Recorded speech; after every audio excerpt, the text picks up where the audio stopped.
मैं ट्राई करूँगी कुछ। इतना आ रहा है ना? येस और नो? अभी आ रहा है वॉइस?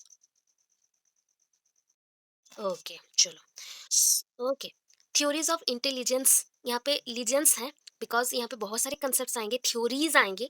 सो थ्योरीज के साथ यहाँ पे देखिए फर्स्ट डायग्राम में ही आपको कुछ समझा रही हूँ। इंटेलिजेंस आपके ब्रेन में ना दो पार्ट्स हैं, आपके दिमाग में दो पोर्शंस होते हैं, जैसे कि यहाँ पे मेंशन किया गया है कि यहाँ पे कितना होता है, कौन से पोर्शन है, क्या है, यहाँ पे दो पोर्शंस हैं। ठीक है, अभी ये जो दो हाफ है, एक हाफ एजुकेशन के लिए है, जहाँ पे आप थोड़ा सा लॉजिक लगाओगे, थोड़ा सा पढ़ाई करोगे, रिमेंबर करोगे, मेमोराइज करोगे, ये सारे पॉइंट्स आते हैं। और थोड़ा सा और एक जो पॉइंट रहा ना, तो वो क्या क्या डील करता है, तो आपकी लाइफ में जो और बाकी सारी चीज रह गई, जैसे कि आपको कुकिंग बहुत पसंद है, आपको लिसनिंग म्यूजिक सुनना पसंद है, किसी की बातें सुनना पसंद है, स्टोरी टेलिंग का बहुत शौक है, या फिर राइटिंग का शौक है, आर्ट आर्ट मेकिंग का शौक है, या फिर ड्राइंग पेंटिंग ये सब का शौक है, तो उसके लिए अदर पार्ट रहता है। ठीक है, सो आपका जो पोर्शंस रहा ये टू पोर्शंस में डिवाइड हो जाता है, जहाँ पे लॉजिक रीजनिंग आता है तो ये पोर्शन इधर आ जाएगा, ये पोर्शन इधर आ जाएगा, तो उस अकॉर्डिंग आप डिवाइड कर सकते हो ब्रेन को। तो ये इंटेलिजेंस का बेसिक पार्ट रहता है कि आपके दिमाग में दो पोर्शन है, एंड ईच पोर्शन कुछ ना कुछ फंक्शन में हेल्प करता है। इतना कंसेप्ट है। इसके बाद चलते हैं नेक्स्ट में। ओके, तो नेक्स्ट पोर्शन आता है, यहाँ पे मैंने क्लियर नहीं किया तो इसलिए ये ऐसा रह गया। ओके, तो नेक्स्ट पोर्शन चलते हैं हमारे इंटेलिजेंस का जो कंसेप्ट है, दैट इज इंटेलिजेंस का कंसेप्ट में हम चल सकते हैं कि इंटेलिजेंस में क्या क्या है। तो यहाँ पे मेंशन क्या क्या है, आप लोगों का पेज ओपन नहीं होता, जहाँ पे मैं पीडीएफ बनाती हूँ टैंपलेट्स में, तो वहाँ पे आपका ओपन नहीं होता बोल के मैंने अगेन स्क्रीनशॉट मारा, देन बनाया, पीडीएफ सेंड किया। ठीक है, पीडीएफ फॉर्मेट में सेंड किया, अदरवाइज ऐसे पीडीएफ फॉर्मेट में आप ओपन नहीं कर पा रहे थे, किसी का वो ऐप उतना ये नहीं आई थिंक एक्टिवेटेड नहीं होगा, या फिर उसमें न्यू वर्जन नहीं होगा, इस वजह से होता है, कोई कोई फोन में ओपन नहीं होता है, तो इस वजह से ऐसे चेक करिएगा। अदरवाइज अगर कोई भी हैंड राइटिंग समझना हो, मतलब ऐसे में तो टाइप वाले हैं, बट फिर भी अगर नहीं समझ आए तो मुझे बताइएगा, क्लियर ना हो तो, विजिबल ना हो तो। सो इंटेलिजेंस जो है, इंटेलिजेंस में आप यहाँ पे फर्स्ट पार्ट में क्या क्या पढ़ने वाले हैं, तो बुद्धि, बुद्धि के बारे में आप जानोगे। एंड बुद्धि के लिए आप, आपके पास ना तीन टाइप के बुद्धि होते हैं। ठीक है, उस तीन टाइप के हम बुद्धि को भी जानेंगे, three types of intelligence powers हैं, एंड उसको हम यहाँ पे मेंशन करेंगे। तो फर्स्ट चीज क्या है, बुद्धि के नेचर को जानना है, मीन्स बुद्धि का आप प्रकृति जानना चाहते हो, उसके थ्योरीज को जानना चाहते हो, मीन्स सिद्धांत को जानना चाहते हो। एंड मेजरमेंट, मीन्स बुद्धि को कैसे हम मापेंगे, नापना जो बोलते हैं ना, उसको कैसे करोगे उसके according. So intelligence, nature, theories and measurement, ये फर्स्ट पार्ट है। तो ये फर्स्ट पार्ट में आपको करना क्या है, पहले तो what is intelligence, that means उसके मीनिंग को लिखना है, इंट्रोडक्शन को लिखना है। सो इंट्रोडक्शन के बाद स्पेशली थोड़ा सा मैंने मीनिंग डाला है, उसके बाद डेफिनेशन डाल दिया, जो डेफिनेशन यहाँ पे आपको बहुत सारा मिलेगा। That means maximum to maximum आपके बुक में ना 20-25 डेफिनेशंस हैं, उसमें से एनी टू को सिलेक्ट करो एंड लिख लो। एंड सबसे इंपॉर्टेंट पता है आपको, ये जो आप डेफिनेशंस दे रहे हो ना, तो जो जो मैंने इंपॉर्टेंट टिक करके दे रही हूँ या फिर आपको लिखने के लिए बोल रही हूँ, बिकॉज ये ऐसा भी आता है क्वेश्चन ओएसटीटी में। जैसे कि सपोज यहाँ पे थिंक कर लीजिए, मैंने क्वेश्चन पढ़ा, intelligence is the power which enables us to solve problems and to achieve our purpose. ये लिख दिया, या पर्पसेस। हु सेड दिस, किसने बोला, अभी राइवन ने बोला, या फिर यहाँ पे हमने जो स्टर्न मेंशन किया इसने बोला, ये भी चार ऑप्शंस होंगे। एक मुझे पता ही नहीं रहेगा कि ये कंसेप्ट को किसने दिया या फिर ये स्टेटमेंट को किसने दिया, तो कैसे लिखेंगे। तो मैक्सिमम से मैक्सिमम जो सबसे इंपॉर्टेंट रहता है मैं वही टिक करती हूँ, उसी को पढ़ के जाओ, उससे आ ही जाएगा पॉइंट। ठीक है, अभी इस पॉइंट में आते हैं। So first, the general ability consist of A number of specific abilities. आपका जनरल एबिलिटीज क्या है, सारे इंसान के पास ना एक बोल सकते हैं कि कार्य करने के लिए, किसी भी कार्य को अच्छे से करने के लिए, जैसे कि हम बोलते हैं ना, ईच वर्ड कंटेन्स सीवियर और मैक्सिमम स्टेप वाइज प्रोसेस। हम बोल सकते हैं सीवियर इसलिए बोले कि वहाँ पे सीवियरली हम फोकस करते हैं बहुत ज्यादा, या फिर स्टेप वाइज मैनर में करते हैं, तो इसको बोला जाता है किसी भी कार्य को करने के लिए विधि पूर्वक काम करना चाहिए। तो विधि पूर्वक काम आप कब करते हैं, when we think more, when you think more about this topic और अबाउट दिस कंसेप्ट, देन आपके अंदर भी वो चीज आएगा कि हाँ, इसको ऐसे करने से आप कर सकते हो। मीन्स आप जब तक कोई चीज के बारे में ज्यादा नहीं सोचते हैं, तब तक उसको स्टेप वाइज मैनर में किसके बाद किसको करना है नहीं समझ पाएंगे। जैसे कि आपको अगर कोई एक पेंटिंग बनाना हो, तो फर्स्ट ऑफ ऑल मैंने एक पेंट ब्रश खरीदा, बट मैंने कोई भी बोर्ड ही नहीं खरीदा, तो हो पाएगा क्या पेंटिंग, ऑब्वियस नहीं, प्रॉपरली तो नहीं हो पाएगा। अभी मैंने पेपर खरीद लिया बट कलर ही नहीं खरीदा, तो ये हो गया कि कौन सा स्टेप के बाद कौन सा करना है, कौन से विधि के बाद कौन से विधि को आप यूज करोगे, ये निर्धारण करने के लिए आपको एक चीज का आवश्यकता है। Means one kind of thing is important or one kind of thing is needed for this purpose, and that is intelligence, उसी को हम इंटेलिजेंस बोलते हैं। सो कोई भी चीज के लिए अनुमान लगाना, that means your thinking is just like a prediction. आप जो भी सोचते हो ना, प्रेडिक्शन है। कोई भी चीज को करना है, मुझे स्कूल जाना है, तो मैं आज प्रेडिक्ट करता हूँ कल शायद इस हाफ में ये स्टडी किया जाएगा, उस हाफ में उसको स्टडी करेंगे, नेक्स्ट हम गेम खेलेंगे, ऐसा ऐसा करेंगे। तो ये होता है वन काइंड ऑफ प्रेडिक्शन। ठीक है, सो आप अनुमान किस बेसिस पे लगाते हैं? जब आपके पास एक्सपीरियंस हो, बुद्धि हो, तभी लगाता है। तो इसको कहा जाता है आपका कैपेसिटी और एबिलिटी, आपका क्षमता। आपका पास जो क्षमता है ना, उसी को बोला जाता है कि आपको अनुमान करने की क्षमता है आपके पास। इतना समझ आया? यस और नो? यस और नो? तो यहाँ पे ना मैं 2 बोल रही हूँ, 2 चीज़ यहाँ पे मेंशन कर रही हूँ, एक है जनरल एबिलिटी और एक होता है स्पेसिफिक एबिलिटी। अच्छा म्यूट कर लीजिए, फटाफट थोड़ा-सा म्यूट कर लीजिए। ओके, एक होता है जनरल एबिलिटी और एक होता है स्पेसिफिक एबिलिटी। जनरल, अभी हमने बहुत टाइम ना चाइल्डहुड एंड ग्रोइंग अप में और चाइल्ड पर्सपेक्टिव्स और पर्सपेक्टिव्स एंड चाइल्ड डेवलपमेंट जो फर्स्ट क्वेश्चन पढ़े थे, याद है फर्स्ट क्वेश्चन क्या पढ़े थे? Growth and development. बच्चों के ग्रोथ एंड डेवलपमेंट में एक पॉइंट मेंशन था, that is growth and development is normally follows A direction. Follows A direction, ये दोनों ही बोथ फॉलो क्या करता है? एक डायरेक्शन को स्पेसिफाइड रहता है, जो डायरेक्शन उसी डायरेक्शन को फॉलो करता है, मीन्स इसका एक निर्दिष्ट दिशा है। कौन सा दिशा? ना पहले ये इन्फेंसी से स्टार्ट होता है, फिर वो जाता है बाल्यावस्था में, किशोरावस्था में, then infancy, then childhood, then adulthood, then last adolescent, sorry adolescence, then adulthood and last old age. इतने स्टेप में गया। तो वैसे ही ना यहाँ पे क्या होता है, स्टेप्स हैं। इसके लिए भी स्टेप्स हैं। तो एक दिशा की तरफ चलेंगे, जैसे कि आप अगर कहीं जाते हो तो डायरेक्शन बहुत जरूरी होता है ना। मैं तो सीधा निकलूंगी, आपके घर नहीं पहुंच जाऊंगी ना। आपको आने के लिए या मुझे कहीं पे जाने के लिए दिशा चाहिए, डायरेक्शन चाहिए। तो वैसे ही इंटेलिजेंस का भी कुछ डायरेक्शंस है। That direction starts with general ability. ये जनरल आइडिया बोल सकते हैं।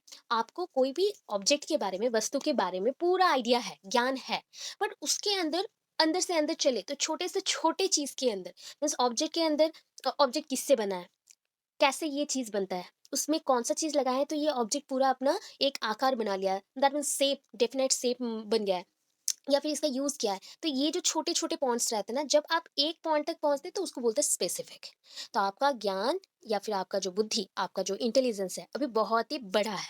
आप उसके बाद छोटे-छोटे पॉइंट्स में जाते हैं। तो इसका सबसे अच्छा एग्ज़ाम्पल बताऊँ आपके डे टू डे लाइफ़ में? दैट इज़ आप कहीं पे पढ़ने जाते हो बचपन में, तो उस टाइम पे ना आप ओवरऑल सब्जेक्ट्स पढ़ते थे। उसके बाद क्या हुआ कि आप स्पेसिफाइड टीचर्स के पास जाने लगे एक एक सब्जेक्ट पढ़ने के लिए। ठीक है, क्यों? आप पर्टिकुलर नॉलेज को गेन करना चाहते हो, इसलिए आप इंडिविजुअल सब्जेक्ट्स के टीचर के पास गए पढ़ने के लिए। समझ आया? तो ये होता है जनरल टू स्पेसिफिक। सो यहाँ पे है दिस जनरल एबिलिटी, ये सबके पास होता है। हम लोग सारे जनरल ह्यूमन बींग्स हैं, सब ह्यूमन बींग्स हैं। तो उसके पास ये रहेगा। एंड उसके अंदर छोटे छोटे आईक्यू लेवल को अगर चेक करें, उसके हिसाब से बुद्धि का मापन जो होता है ना, उस हिसाब से मैं बोलूँ तो छोटे छोटे भाग में स्पेसिफिक एबिलिटीज रहता है। मतलब स्पेशियल, आपके पास योग्यता रहता है, स्पेशल या अद्भुत योग्यता बोल सकते हैं। भिन्न भिन्न योग्यताएं रहती हैं। अभी हो गया स्पेसिफिक एबिलिटीज के बाद, आपका एक कैपेसिटी है कि आप कोई भी न्यू एनवायरनमेंट में एडेप्ट कर सकते हो, तो इसको बोला जाता है adaptability. Able to adjust with the society, able to adjust with the society और एनवायरनमेंट। मेरे पास योग्यता है, मैं कहीं पर भी एडजस्ट कर सकती हूँ, तो उसको कहा जाता है अडेप्टिबिलिटी। कहीं पे भी कोई चीज़ को ग्रहण करके वहाँ पे एडजस्ट हो जाना, या फिर इसको बोल सकते हैं एडजस्टिबिलिटी, एडजस्ट कर लेना। ठीक है, so adaptability to a new environment. तो यहाँ पे बताया गया कि इंटेलिजेंस को समझाने के लिए फर्स्ट तो बताया गया ये एक जनरल एबिलिटीज से स्टार्ट हुआ, स्पेसिफिक पॉइंट तक चलेगा। तो पहला पॉइंट है adaptability to a new environment और to change in the current environment. Suppose पहले 2019 से पहले हमारा एनवायरनमेंट बहुत ही प्योर था, प्योर फॉर्म में था। देयर इज नो वायरसेस और नथिंग, हमने कुछ देखा ही नहीं। बट अभी के टाइम पे देखिए कितने सारे चेंजेस आ गए, हमें वैक्सीन लेना पड़ा, हमें बहुत कुछ चेंज करना पड़ा अपने खान पान में, that means daily routine diets में एटसेट्रा फॉलो करना पड़ा। तो ये जो चेंजेस हुआ ना, ये हो गया एनवायरनमेंट चेंज। तो एनवायरनमेंट चेंज के साथ इंसानों ने प्रेडिक्शन लगाया कि इसके साथ अगर खुद को मैच करवाना हो या फिर एडजस्ट करना हो, तो मुझे इस चीज में चेंज लाना पड़ेगा। तो दैट इज कॉल्ड इंटेलिजेंस। वो भी एक टाइप का इंटेलिजेंस है, क्योंकि आपने बुद्धि का प्रयोग करके कोई एक अनुमान लगाया, उस हिसाब से चेंज लाया। ठीक है, capacity for reason and abstract thought. अच्छा, मैं आज कोई कंसेप्ट पढ़ा रही हूँ, कंसेप्ट के अंदर क्या चीज छुपा हुआ है, उसको अगर आप निकाल रहे हो, that is a abstract thinking. पूरी चीज को रीजन आउट करके निकालना, फाइंड आउट करना, ये होता है रीजनिंग एंड एब्स्ट्रैक्ट। कोई भी चीज़ मैं अगर एक लाइन बताती हूँ, उस थॉट के अंदर कौन-सा इन्फॉर्मेशन है, कौन-सा चीज़ छुपा हुआ है, उसको चेक करो।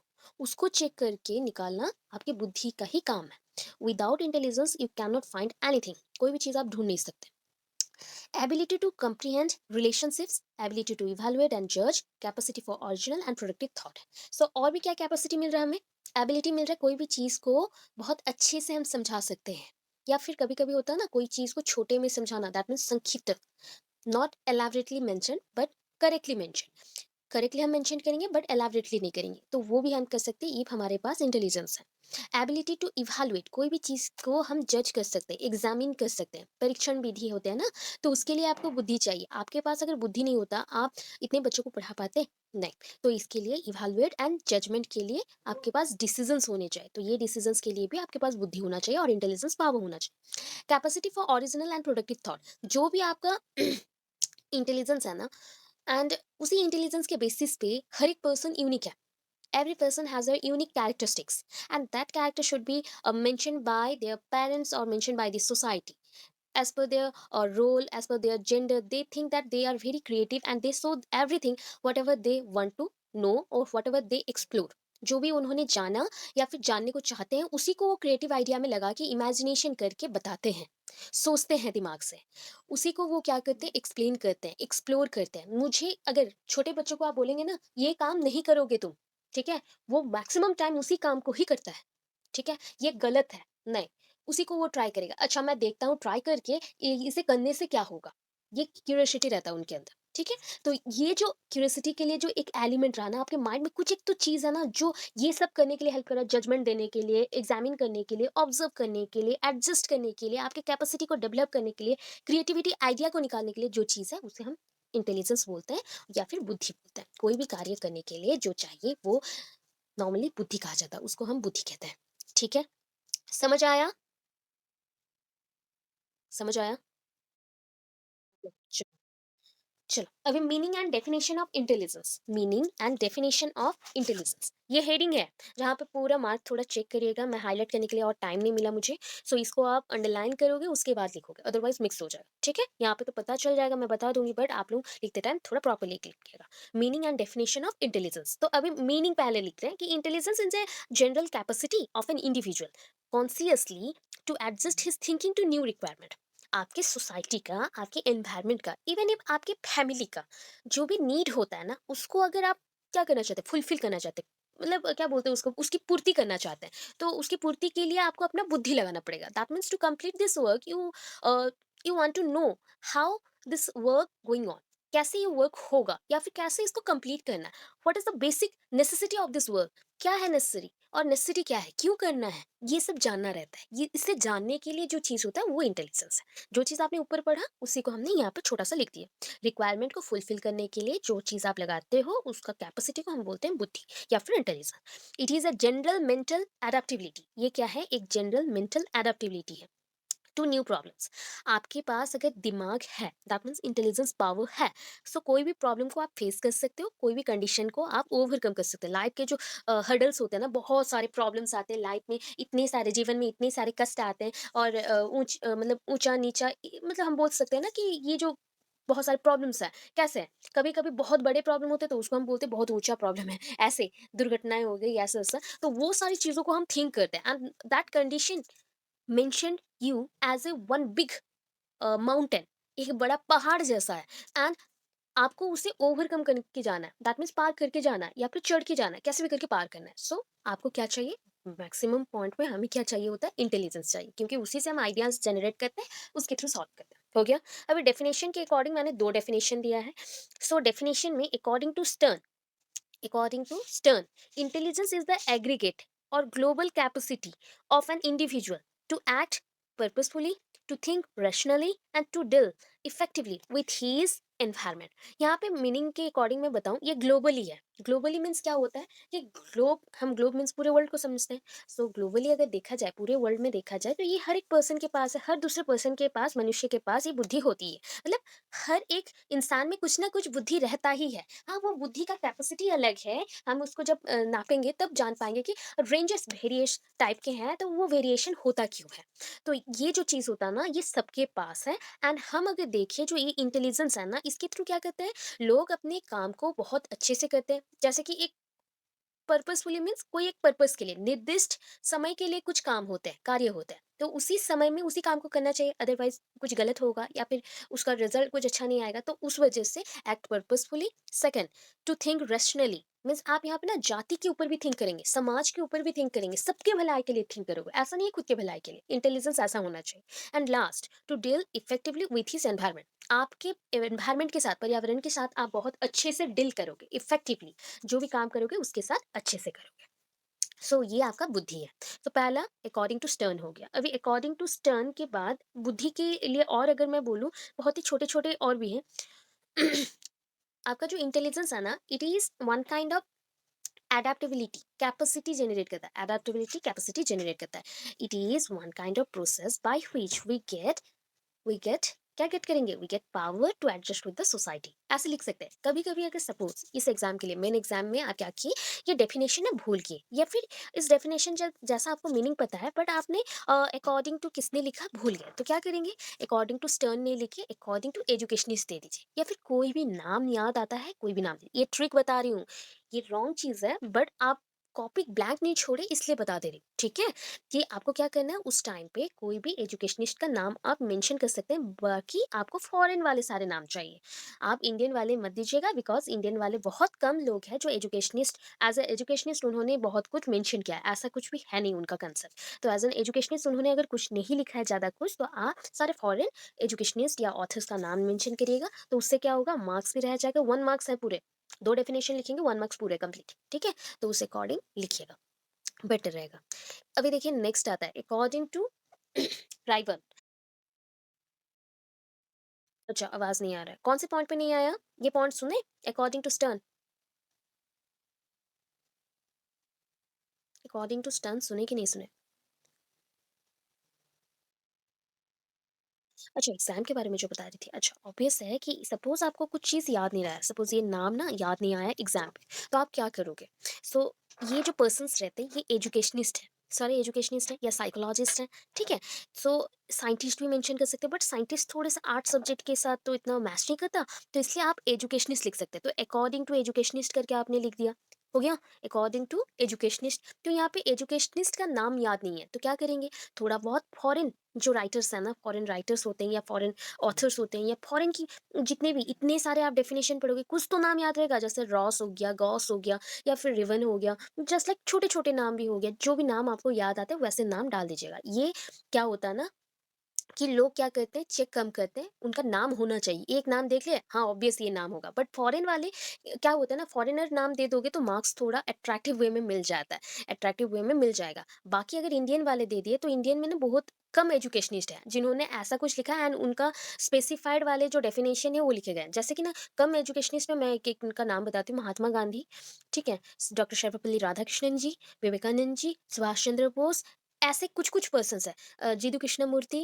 और भी हैं, डॉक्टर अब्दुल कलाम आज़ाद। तो ये सारे पर्सन्स ने लिखा, तो इनका तो गिने-चुने नाम है, तो आपको पकड़े जाओगे। आप अगर उनका नाम ले देते हो, पकड़े जाओगे, गलत हो जाएगा एंड मार्क्स 0 हो जाएगा। तो वैसे नहीं करेंगे, फॉरेन राइटर्स वाले जितने भी हैं या एजुकेशनिस्ट वाले, जो-जो नाम पूरे बुक में जितना नाम याद रहेगा वो आप लिख दो। 1-2 नाम आप वैसे करके लिख दो, ठीक है? अगर डेफिनिशन भी याद नहीं रहता है, तो आप तो यहाँ पे मीनिंग लिखे हो ना, मीनिंग लिखे हो, सो उसी मीनिंग के बेसिस पे अगर आपने सुना हुआ है अपने लाइफ में, वैसा लिखते तो चल जाएगा।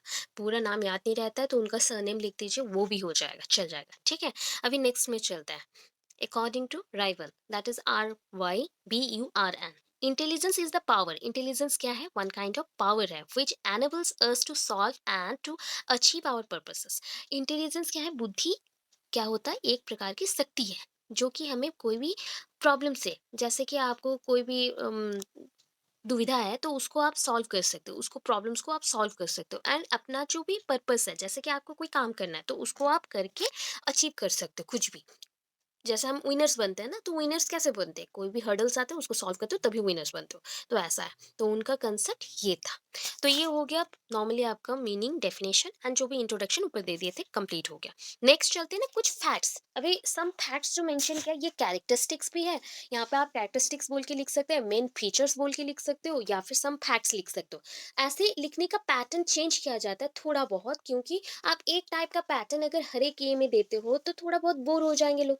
तो इसलिए थोड़ा सा पैटर्न चेंज करोगे एंड यहाँ पे क्या करोगे, फीचर्स मेंशन कर सकते हैं हम कैरेक्टरिस्टिक्स की जगह पे, नेचर मेंशन कर सकते हैं या फिर हम मेंशन कर सकते हैं कुछ फैक्ट्स, फैक्ट्स अबाउट इंटेलिजेंस और some established facts about the intelligence. तो इंटेलिजेंस के अबाउट में जो जो फैक्ट्स हैं उसके बारे में आप मेंशन करोगे।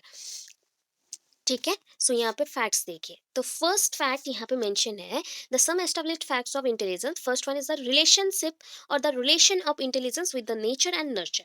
अच्छा, नेचर एंड नर्चर ये कहाँ पे पढ़े थे? नेचर एंड नर्चर, पर्यावरण एंड वंशानुक्रम, ये पढ़े थे ना, वही चीज है अगेन आया। तो nature and nurture. So intelligence is the product of heredity and environment. हर एक डेवलपमेंट, इंटेलिजेंस भी एक टाइप का डेवलपमेंट है, बुद्धि का विकास भी एक प्रकार का डेवलपमेंट होता है। ठीक है, आपका वृद्धि नहीं है, विकास है। ठीक है, एक प्रकार का विकास है। तो विकास में सबसे इंपॉर्टेंट दो ही चीज होता है, एक होता है नेचर, एक होता है नर्चर। सो आपको दोनों चीज कहाँ से मिलेगा? आपके वंश से मिलेगा और आपके पर्यावरण से मिलेगा। तो first point, so both are equally important, ये दोनों ही इंपॉर्टेंट है। अभी नेक्स्ट चलते हैं, distribution of intelligence. Intelligence, individual difference is present. अगर हम लोग अलग अलग हैं, सारे लोग अलग अलग है, तो हमारे अंदर कौन सा चीज अलग होगा? बुद्धि। सबसे इंपॉर्टेंट चीज है बुद्धि, दिमाग। तो सब में अलग अलग होता है, कुछ में क्या होता है ना, बहुत एवरेज टाइप का होता है, कुछ में होता है बहुत ही अच्छे दिमाग वाले होते हैं, एक बार पढ़ने से रिमेम्बर कर लेते हैं कंसेप्ट को, और कुछ होते हैं बहुत ही डल, फ्यू आर वेरी डल, मतलब बहुत ही, हम बोल सकते हैं उनको गधे बोल देते हैं या फिर बोलते हैं बिलो एवरेज। एवरेज से ये लोग बहुत ही बिलो में है एंड इनको कुछ समझ नहीं आता, ये वन काइंड ऑफ, हम लोग इसको बोलते हैं disturb minded, disturb minded individuals. तो ये जो डिस्टर्ब माइंडेड इंडिविजुअल्स हैं ये कुछ समझ नहीं पाते, समझते हैं तो वन काइंड ऑफ थिंग को समझते, दूसरे वाले छोड़ देते। जैसे कि आपको अगर बोला जाए कि आप अपना कौन से वर्क में बहुत ही बेस्ट करते हो, तो किसी का होगा कुकिंग। तो कुकिंग, वो अपने लाइफ में कुकिंग बहुत ही बेस्ट करते हैं, कुछ भी बना ले बहुत अच्छा बनेगा, बट वो अगर पढ़ाई में आता है तो वो बहुत ही वीक हो जाता है। ठीक है। तो ऐसे थिंग्स रहते हैं, इंडिविजुअल डिफरेंस बहुत ही जगह में प्रेजेंट है। सो एवरीथिंग को आप नोटिस करोगे when you read this intelligence. Okay, read about this intelligence. So next point आता है growth of intelligence। ये जो growth होता है ना, विकास होता है। विकास का हमने बोला कि यहाँ पे विकास वर्ड नहीं यूज किया हमने, हमने बोला बुद्धि का जो वृद्धि होता है, बुद्धि का जो वृद्धि होता है वो कैसे कैसे होता है। जैसे जैसे आपको उम्र बढ़ेगा वैसे वैसे होगा।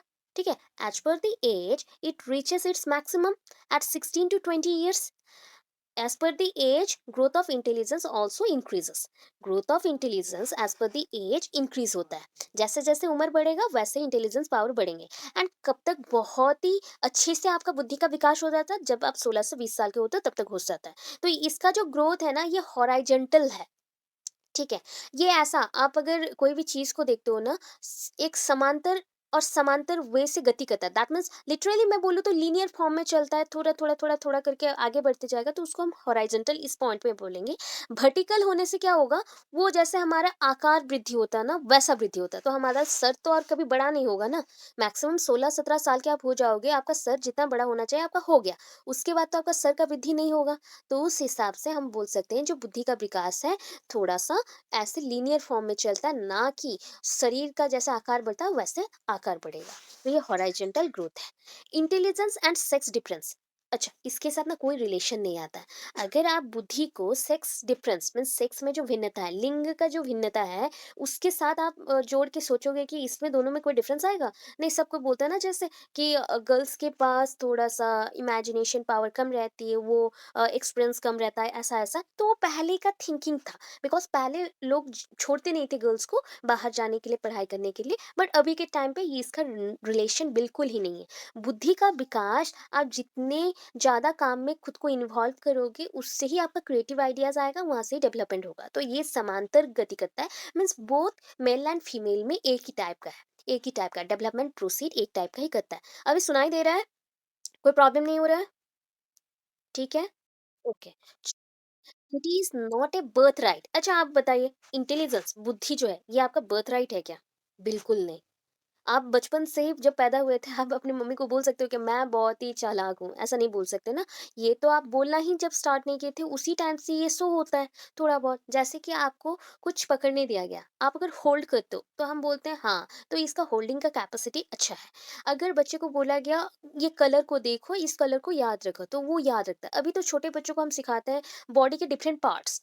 इफ हम बॉडी के डिफरेंट पार्ट्स के बारे में बता रहे हैं एंड बच्चा कैप्चर कर रहा है, वो बोलना नहीं सीखा, फिर भी वो सुन-सुन के कैप्चर कर रहा है, दैट मीन्स उसके पास बुद्धि है। तो ये बर्थ-राइट नहीं है, सबके अंदर थोड़ा कम-ज़्यादा है, बट रहेगा, हमेशा रहेगा। एंड ऐसा ना, ये भी नहीं है कि अगर आपका बुद्धि कम है, तो आप ऑलवेज़ लो और पुअर जो क्लासेस है उसी में रहोगे, एंड आपका बुद्धि थोड़ा अच्छा है तो आप मिडल क्लास में हो, एंड आपका बुद्धि बहुत अच्छा है तो आप अपर क्लास में हो। ये क्लासिज़्म और रेसिज़्म, जाति प्रथा, जाति भेद, या फिर ये जो सोसाइटी में जो क्लास हो गया है ना, ये सारे भाग इसके ऊपर निर्भर नहीं करते। रेस, कास्ट, कल्चर, इसके ऊपर इंटेलिजेंस का कोई भी इफ़ेक्ट नहीं है। So the difference may be due to influence of environment. जितना भी थोड़ा बहुत जो डिफरेंस आता है ना, ये मतलब एनवायरनमेंट के एनवायरनमेंट की वजह से ही आता है, दैट इज कॉल्ड पर्यावरण। पर्यावरण की वजह से ही आता है। सो इंटेलिजेंस इज नॉट मेमोरी। इसे बोल सकते हैं कि इंटेलिजेंस मेमोरी नहीं है, बट मेमोरी इंटेलिजेंस के थ्रू ही होता है। ठीक है? इंटेलिजेंस मेमोरी बिल्कुल नहीं है। कोई चीज़ को आपका दिमाग बहुत अच्छा सोचता है, बट आप सोच के भी उसको कुछ जगह पे लिख के रखते हो। क्यों? आप मैक्सिमम बातें याद नहीं रख सकते। अभी आपकी लाइफ में भी वैसा ही है, मेरे लाइफ में भी वैसा ही है। कॉमन थिंग है। आपके फ़ोन में लगभग 300 400 लोगों के नंबर्स होंगे। आप सारे नंबर्स याद रख सकते हैं क्या? Because we are not computer. But our memory is larger than computer, more than computer. उसकी मेमोरी से हमारा मेमोरी बहुत फास्ट है, फिर भी हम याद नहीं से रख सकते, रिमेम्बर नहीं कर सकते। बहुत रेयर पर्सन्स रहते हैं जो कि रिमेम्बर कर सकते हैं, अदरवाइज ये पॉसिबल नहीं है। सो इसलिए बोला गया, आपको कोई चीज़ को रिमेम्बर रखना है तो इंटेलिजेंस चाहिए। पढ़ाई करके याद रखोगे या फिर उसको बार बार रिपीट करके याद रखोगे, उसके लिए इंटेलिजेंस चाहिए। बट इंटेलिजेंस मेमोरी के लिए है या मेमोरी के लिए इंटेलिजेंस बना है, ऐसा नहीं बोल सकते। So intelligence is not memory. Intelligence अलग टर्म है, मेमोरी अलग टर्म है। आपका मेमोरी मीन्स स्मृति। हम बोलते हैं ना, आपका कितना स्टोरेज कैपेसिटी है, हम बोलते हैं श्रुति विस्मृति। That means memory forgetting. ये भी एक लॉन्ग क्वेश्चन है आपका। आप कितना याद रखते हो और कितना चीज भूल जाते हो? आप टोटल पूरे डे में ना 7,000 थॉट्स कैरी करते हो। ये मैं थोड़ा सा एक्स्ट्रा बता रही हूँ आपको, कि आप पूरे दिन में 7,000 थॉट्स को कैरी करते हो। पूरे स्टार्टिंग जब आप मॉर्निंग में उठते हो ना, उस टाइम से लेके नाइट में जब तक आप सोते हो, उस टाइम के अंदर इवन आप ड्रीम में भी जाते हो ना, तो ड्रीम में भी थॉट्स आते हैं। बट वो थॉट्स पूरे डे डे में आपने जो जो सोचा, एंड उसमें से जितना जितना पॉइंट्स आपको इंपॉर्टेंट लगा, उसी को ही आप ड्रीम करते हो, क्योंकि उसी के थिंक में आप रहते हो, इसलिए आप बहुत बार उसको क्या करते हो, रियलिटी थिंक करके ड्रीम करते रहते हो। ऐसा होता है। बट पूरे डे में रेस्ट पीरियड को छोड़ देते हैं थोड़ा, तो पूरे डे में जितना टाइम रहा उसमें आप 7,000 अप्रोक्सीमेटली, साइंस के थ्रू ये निकला है कि 7,000 थॉट्स आप कैरी करते हो। उसमें से ओनली आप बोल सकते हो कि कुछ हजार जो थॉट्स है, मीन्स 1,000 या 2,000 थॉट्स जो है वो रह जाते हैं। बाकी सारे थॉट्स भूल जाते हैं आप लोग। ठीक है? पूरे डे में जो जो हुआ रहता है उसको आप थोड़ा सा, जो आपके साथ इंपॉर्टेंट चीज़ है या जुड़े हुए हैं उसको याद रखते हो, बाकी सब भूल जाते हो। तो यही होता है कि मेमोरी इंटेलिजेंस के लिए नहीं बना है, इंटेलिजेंस मेमोरी के लिए बना है। उल्टा समझना है। ठीक है? तो अभी देखो नेक्स्ट। अच्छा, ये बताइए, आपके बिहेवियर में भी इंटेलिजेंस का रोल है कि नहीं? ऑब्वियस है। आप कब कैसा बिहेव करते हैं, ये आपका इंटेलिजेंस पावर ही बताता है। आप एबनॉर्मल हैं या नॉर्मल है, ये आपका इंटेलिजेंस के ऊपर भी डिपेंड करता है। अगर आप सब कुछ सोच पाते हैं, दैट मीन्स आप नॉर्मल हैं, एंड यूटिलाइज करना जानते हैं आपके बुद्धि को कहीं पर भी, किसी भी उपाय से। बट आप अगर एबनॉर्मल है, दैट मीन्स आपका इंटेलिजेंस पावर वर्क नहीं कर रहा है, एंड आप डिसाइड नहीं कर पा रहे हो, जज नहीं कर पा रहे हो उस सिचुएशन को, एंड गलत कुछ चीजें कर रहे हो। तो ये हो गया पॉइंट। अभी देखिए थ्योरीज में आते हैं। इतना हो गया उसका बेसिक चीज। ठीक है? अगर कैरेक्टरिस्टिक्स आता है, उस कैरेक्टरिस्टिक्स को लिखना है 4 मार्क्स का क्वेश्चन में, यहाँ तक आ सकता है। ये एक क्वेश्चन मैंने बोल दिया आपको फर्स्ट, कि ये यहाँ तक जो आपने पढ़ा, सम फैक्ट्स को हम यहाँ पे कैरेक्टरिस्टिक्स बोल सकते हैं। अभी कैरेक्टरिस्टिक्स को हिंदी में बोलते हैं विशेषताएं। दैट मीन्स उसके कौन से विशेष गुण हैं, उसको आप लिख रहे हो। उससे पहले मीनिंग था, डेफिनेशन था, इंट्रोडक्शन था, उतना कर लिए। अभी इसके बाद आते हैं हम थ्योरीज में। अभी कुछ थ्योरीज जो इम्पोर्टेंट है, सबसे इम्पोर्टेंट है, यहाँ पे मेंशन्ड है। ठीक है। अभी बोलिए आपके बुक में कुरुक्षेत्र की बुक में नागार्जुन बच्चा आप टेंशन मत लो बिकॉज़ आपके सारे थ्योरीज़ हैं। आपके बुक में तो मतलब 7-8 थ्योरीज़ मेंशन्ड है। सारे छोटे-छोटे पार्ट में मेंशन्ड है, मैंने वैसे ही मेंशन किया है। एंड जो कुरुक्षेत्र के बच्चे हैं, आपके मैक्सिमम से मैक्सिमम 4 थ्योरीज़ ये जो 4 थ्योरीज़ देख रहे हैं ना, वो 4 थ्योरीज़ मेंशन है, बाकी की थ्योरीज़ मेंशन नहीं है। बट अभी जैसे आप नोट्स बना रहे हो, उसके लिए प्लीज़ आप नोट डाउन करके सारा रखेंगे बिकॉज़ ये जो एक्स्ट्रा थ्योरीज़ सारे हैं, सिद्धांत सारे हैं, ये आपको ओटीईटी एंड सीटीईटी जो भी टीईटी एग्जाम्स है उसमें हेल्प करेगा क्योंकि हमारे टाइम में हमें पता नहीं था हमने गया तो वो क्वेश्चन हमको नया लगा। ठीक है। आपके टाइम में सिलेबस में ये इंक्लूडेड है तो प्लीज आप लोग कर लो। ठीक है। वो एचटीटी के सिलेबस में भी ये इंक्लूडेड है। सो उस अकॉर्डिंग करना पड़ेगा। सो फर्स्ट थ्योरी का नेम देखो, यूनिटरी थ्योरी और मोनोआर्किक, दैट इज मोनोआर्की को एक साथ जॉइन करो, मोनो प्लस आर्किक को जॉइन कर दिया मोनार्किक। ठीक है। मोनार्किक थ्योरी। तो यूनिटरी थ्योरी को बोला जाता है इकाई सिद्धांत। इकाई सिद्धांत यूनिटरी को हिंदी में बोलते हैं इकाई। ठीक है। यूनिट जैसे आप लोग इकाई दहाई पढ़ते हैं ना, 10 प्लेस 1000 प्लेस 100 प्लेस ऐसे पढ़ते हो, तो वैसे ही कुछ है यूनिटरी। तो यहाँ पे बुद्धि का एक ही चीज को हम पढ़ेंगे, उसके एक गुण को पढ़ेंगे, तो इसलिए यूनिटरी है। मोनार्किक, मोनो प्लस आर्किक। आर्किक का मतलब होता है इंटेलिजेंस, ये टर्म लैटिन वाला है, तो वहां पे हमने यूज किया सिर्फ वर्ड कि मोनार्किक। ये दोनों को जॉइन करके एक न्यू वर्ड बना दिया मोनार्किक। मोनार्किक थ्योरी और मोनार्किक सिद्धांत। अभी देखिए। अच्छा, जो बुद्धि के सिद्धांत है पहले गए हम यूनिफैक्टर और यूनिटरी थ्योरी। यहाँ पे जो थ्योरी मेंशन है ना उसको आप फैक्टर भी बोल सकते हो, इसलिए ऊपर मेंशन है फैक्टर थ्योरीज। यूनिटरी थ्योरी और यूनिट फैक्टर थ्योरी।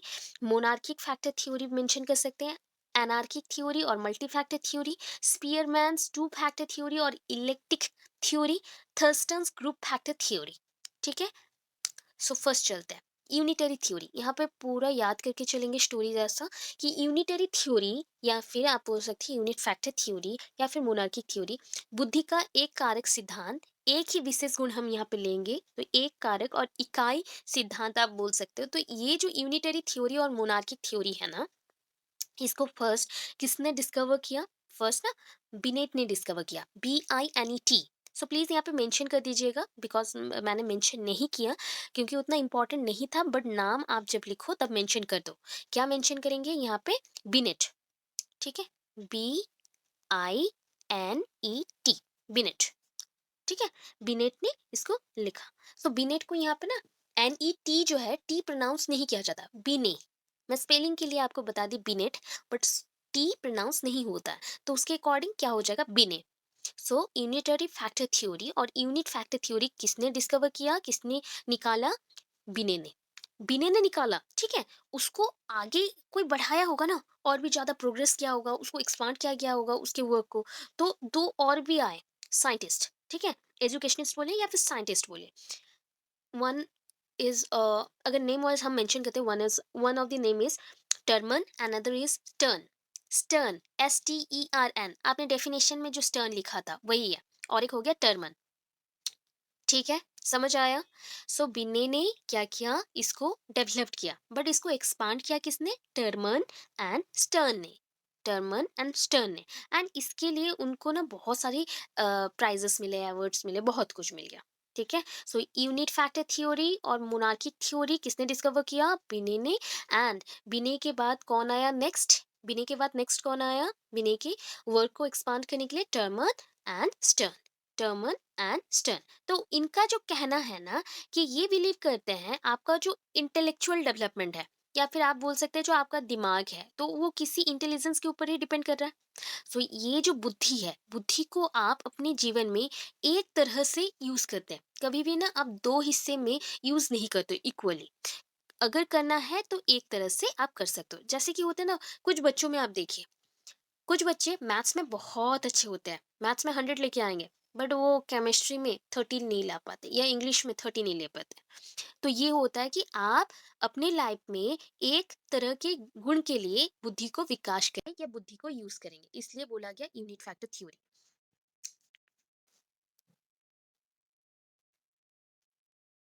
अच्छा, यहाँ तक क्लियर है आप लोग? यहाँ तक क्लियर है? ओके। नहीं, बिकॉज़ बीच-बीच में मैं इसलिए पूछ रही हूँ कि आप लोगों का वॉइस मुझे नहीं आ रहा है कि आप लोगों को मेरा वॉइस नहीं आया तो प्रॉब्लम हो जाएगा। बेकार में मैं उधर बोलते रहती हूँ एंड इधर कुछ सुनाई नहीं देगा। तो उस अकॉर्डिंग मैं पूछ लेती हूँ, ठीक है? सो कांसेप्ट को याद करके रखिए, बार-बार मैं बोल रही हूँ, मैं इसके बेसिस पे क्वेश्चंस लिखती हूँ। हाँ, हाँ, फिर से बोलो। अच्छा ठीक है, फिर से मैं बता रही हूँ, इसीलिए पूछ रही थी मैं। इसीलिए ही पूछ रही थी कि आपको सुनाई दे रहा है कि नहीं। मैंने ये बोला कि इन्होंने क्या कंसेप्ट बनाया, स्टोरी वाइज़ याद रखो कि इंटेलिजेंस को बिने ने स्टार्ट किया। ये जो थ्योरी है, कंसेप्ट है यूनिट फैक्टर थ्योरी, तो यूनिट फैक्टर थ्योरी को फर्स्ट डेवलप किसने किया? बिने ने, BINET, बिने, हो गया? एंड इसको कौन एक्सपांड किया? एक्सपांड किया टर्मन एंड स्टर्न ने, टर्मन एंड स्टर्न ने, ठीक है? ये दोनों के बाद इसका जो कॉन्सेप्ट है, इन्होंने कैसे मेंशन किया देखिए। कि एक बच्चा मैथ्स में बहुत अच्छा है, इंटेलिजेंस है, good intelligence of math, but may be poor in civics, civics में अच्छा नहीं है या इंग्लिश में अच्छा नहीं है। तो आपने अपने इंटेलिजेंस को एक ही एरिया में यूज किया, एक जगह पे यूज किया, दूसरे जगह पे यूज नहीं किया। जैसे मैंने बोला था पहले भी कि आप बहुत अच्छे कुक हैं, बट आप पढ़ाई में उतने अच्छे नहीं है, या फिर आप पढ़ाई में बहुत अच्छे हैं बट कुक अच्छे नहीं है या कुकिंग आपको नहीं आती। सो ये होता है डिफरेंस कि आप बुद्धि को सिर्फ एक ही जगह पे यूज करोगे। इन्होंने कंसेप्ट में बताया, वैसे में हम यूज नहीं करते हैं तो ये कंसेप्ट उतना एक्सेप्टेड नहीं है। देखिए यहाँ पे लास्ट में मेंशन भी है कि द यूनिट फैक्टर थ्योरी और यूनिटरी थ्योरी स्टैंड रिजेक्टेड, उसको रिजेक्ट कर दिया गया कि वो हम ग्रहण नहीं करेंगे, उसमें बहुत सारे प्रॉब्लम्स हैं, क्योंकि बच्चे अपने हिसाब से जब भी न्यू सिचुएशन आता है तब अपनी बुद्धि को वहाँ पे यूज़ करता है। ऐसा नहीं है कि मैथ्स ओनली आएगा तो मैथ्स में यूज़ करेगा, या फिर वो जिस काम में बहुत अच्छा है उसी में से बुद्धि को यूज़ करेगा, बाकी सब में थोड़ा भी यूज़ नहीं करेगा, ऐसा नहीं है। इसलिए इसे बोला गया कि ये रिजेक्ट हो गया, ये रिजेक्टेड है, ठीक है? ये थ्योरी रिजेक्ट हो गया, समझ आ गया? अभी नेक्स्ट चलते हैं और एक थ्योरी में आता है, that is anarchic theory. Anarchic theory और मल्टी फैक्टर थ्योरी, इसको क्या कह सकते हैं? Multi factor theory. तो मल्टी फैक्टर थ्योरी किसने डिस्कवर किया? देखिए मैंने पूरा ना कंप्लीट सेंटेंस नहीं लिखा, आपको छोटे छोटे सेंटेंस में डालना है। आपको जो पूरे लाइंस बनाना है, छोटे छोटे लाइंस बनाए, क्योंकि इतना बड़ा बड़ा लाइंस लिख के आप उसको बहुत ही लेंदी हो जाएगा, तो लेंदी नहीं करेंगे। सो प्रोपागेटेड बाय जो है, इन्वेंटेड बाय भी वही है, उन्होंने डिस्कवर किया उसी को लिख सकते हैं। सो एनार्किक थ्योरी और multi factor theory was discovered by Thorndike. हम अगर हिंदी में बोले तो इस थ्योरी को, इस सिद्धांत को किसने प्रतिपादन किया या फिर इसका उपस्थापना किसने किया? उपस्थापना दैट मीन्स डिस्कवरी। सो इसको उपस्थापना या फिर प्रतिपादन किसने किया? तो वो है थॉर्नडाइक। थॉर्नडाइक बहुत इंपॉर्टेंट पर्सन है। जब आप, और एक बुक है ना आपका लर्निंग टीचिंग, नागार्जुना बच्चे, आप लोग इसको अगेन सेकंड सेम में लर्निंग टीचिंग पढ़ेंगे, आपके फर्स्ट सेम में नहीं है। सो फर्स्ट सेम में, फर्स्ट ईयर में कुरुक्षेत्र का है, तो उसमें ये टॉपिक भी है, थॉर्नडाइक का कंसेप्ट। थॉर्नडाइक बहुत जगह पे बहुत सारे थ्योरीज दिए हैं, ठीक है? तो ये चाइल्डहुड एंड ग्रोइंग अप में और prospectus and child development intelligence के कंसेप्ट में थॉर्नडाइक ने मल्टी फैक्टर थ्योरी को डिस्कवर किया। अभी multi factor theory and group factor theory अलग अलग है, इसको याद रखिएगा। क्या थ्योरी का नाम है, किसने डिस्कवर किया, ये पूरा याद रखना इंपॉर्टेंट है। This theory considers intelligence a combination of numerous separate elements of factor। यहाँ पे बोला गया कि वो थिंक करते हैं, वो सोचते थे कि ये जो इंटेलिजेंस है ना, बुद्धि है ना, इसके अंदर बहुत सारे छोटे छोटे चीजें हैं, छोटे छोटे चीजें जुड़ के बहुत बड़ा चीज बन गया। तो combination of numerous separate elements और फैक्टर्स, ठीक है? तो इसको ना हम क्या करेंगे, एक्सप्लेन और थोड़ा करेंगे। अकॉर्डिंग टू हिम, उन्होंने क्या बोला? Mind is a host of highly particularised and independent faculties. आपका दिमाग जो सोचता है ना, एक एक भाग में एक जैसा काम नहीं करता, अलग अलग करता है। जैसे कि आपको कपड़े क्या पहनना है, आपके कपड़े का चॉइस अलग है, आपके खाने का चॉइस अलग है, आपके पहनने का चॉइस अलग है, आपका रहन सहन का चॉइस अलग है। आप कहीं घूमने जाते हो, किसी को पहाड़ पसंद रहता है, किसी को पानी। Okay, so different types of choices हैं, आपके पास डिफरेंट टाइप्स ऑफ चॉइसेस हैं। इसको बोला गया इंडिपेंडेंट फैकल्टीज, ठीक है? Independent faculties. सो यहाँ पे जो आपका माइंड है ना, दिमाग है ना, वो क्या है? हाईली पर्टिकुलराइज्ड है, आपकी चॉइसेस हैं। आप इसके अंदर अपने टाइप का जो चीज रहता है उसको सिर्फ लेते हो, बाकी सबको छोड़ देते हो, ठीक है? तो इस थ्योरी में मेंटेन किया गया कि इंसान के पास एबिलिटी है, means ability to do one kind of work, we can infer absolutely nothing as to his ability to another kind of work. मैं यहाँ पे अपने हिसाब से एक काम एक समय में कर सकती हूँ। यहाँ पे मेरे पेरेंट्स या मेरे दोस्त या फिर मेरे आसपास के लोग इंटरफियर नहीं करेंगे कि ये काम तुम नहीं करोगे, उस काम को करो। वो काम अगर मुझे नहीं आता हो तो कैसे करूँगी? समझ आ रहा है कि एक काम को करते वक़्त आप खुद से ही उसको दिमाग लगा के कर सकते हो। कोई आके यहाँ पे, उसको हिंदी में बोलते हैं इन्फार मीन्स हस्तक्षेप करना। बीच में, हम जिसे बोलते हैं हिंदी में बहुत नॉर्मल भाषा में, टांग अड़ाना। बीच में हम घुस नहीं सकते। तो बीच में कोई तीसरा पर्सन आके घुसेगा नहीं। आपको जो करना है एक टाइम में आप उसी काम को करेंगे अपने एबिलिटी के हिसाब से, कैपेसिटी के हिसाब से, एंड वो काम करते हुए दूसरे काम में आप मन नहीं देंगे। वो काम हो गया, दूसरे काम में चलेंगे। अच्छा, यहाँ पे एग्जाम्पल भी दी, if a boy is good in literature, वो लिटरेचर में, एक बच्चा, लड़का लिटरेचर में बहुत अच्छा है, वी कैन जज absolutely nothing about his ability to study chemistry. मुझे बायोलॉजी बहुत पसंद है, मुझे अभी मैथ्स के ऊपर बोला जाएगा कि आपको मैं जज करूंगा मैथ्स के लिए, हो पाएगा क्या? ऑलवेज मैं तो वहां पे जीरो रहूंगी। ठीक है? तो इसके लिए बताया गया कि आप जब काम करें तो आपके काम को जज कर सकते हैं, बट आपकी तुलना और कोई दूसरे काम के लिए नहीं किया जाएगा, या फिर कोई उसके लिए आपको फोर्स नहीं करेगा। जो बहुत सारे सिचुएशंस आते हैं ना, आपको ये चीज़ पढ़ना था, बट आपको अपने घर के लिए या फिर आपके पेरेंट्स के मन के लिए आपको दूसरे लाइन पे जाना पड़ा। तो ऐसे केसेस बहुत सारे आते हैं। तो वही चीज़ की थ्योरी को यहाँ पे किसने बताया? थॉर्नडाइक ने बताया। ठीक है? थॉर्नडाइक ने बताया। तो यहाँ पे पॉजिटिव रिलेशनशिप है सारे फैक्टर्स के अंदर। तो इसके अंदर ना अगेन देखिए कितने सारे टाइप्स आते हैं, बुद्धि के कितने सारे टाइप्स होते हैं। मैंने बोला था बुद्धि का यहाँ पे टाइप्स भी है। सो बुद्धि को ना हमने 3 भाग में विभक्त कर दिया, और there are 3 kinds of intelligence. First one is social intelligence. तो पहला वाला क्या है? सोशल इंटेलिजेंस है। तो ये फर्स्ट वाला हो गया सोशल इंटेलिजेंस। सेकंड हो गया कॉन्क्रीट इंटेलिजेंस, एंड थर्ड हो गया एब्स्ट्रैक्ट इंटेलिजेंस। अच्छा, सोशल, जहाँ पे वर्ड सोच लिए कि सोशल है, दैट मीन्स ये इंटेलिजेंस पावर अगर आपके पास है, ये डील करेगा पर्सन्स के साथ। दैट मीन्स दूसरे लोगों के साथ आप कैसे बिहेवियर करते हैं। ठीक है? तो कुछ लोग होते हैं कि वो स्टडी में बहुत अच्छे हैं, मैथमेटिकल सिंबल्स बहुत अच्छा यूज करते हैं, कोई भी चीज के बारे में सोच सकते हैं, बट वो लोगों के साथ बातचीत करने में घबराते हैं या फिर बातचीत नहीं करते। तो आप इसको क्या बोलते हैं बताइए? चुपचाप रहना, अकेला रहना। आप वर्ड जानते हो, इंट्रोवर्ट। ठीक है? इंट्रोवर्ट एंड एक्सट्रोवर्ट मीन्स खुद के बारे में ही सिर्फ सोचना, खुद में ही सीमित हो जाना, या फिर खुद के ही दुनिया को छोटा बना लेना, वो हो गया इंट्रोवर्ट। इन हो गया।